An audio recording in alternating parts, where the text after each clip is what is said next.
Wabah bencana ini kita semua belajar lagi.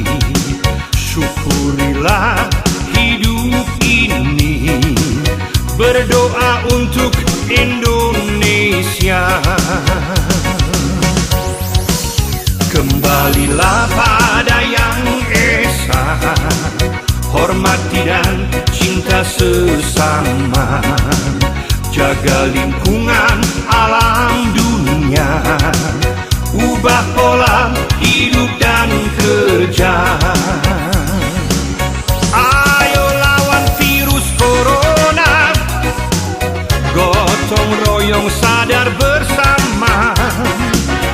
Jaga diri, jaga sesama, selamatkan Indonesia.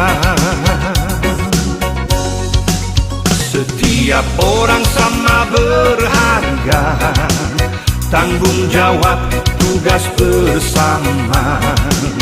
Dengarlah anjuran pemerintah, jaga jarak, tinggal di rumah. Terima kasih dokter, perawat, dan semua pihak yang peduli, lintas golongan, suku, agama. Anda semua pahlawan bangsa. Mari hempaskan putus asa, tetap semangat hidup dan kerja.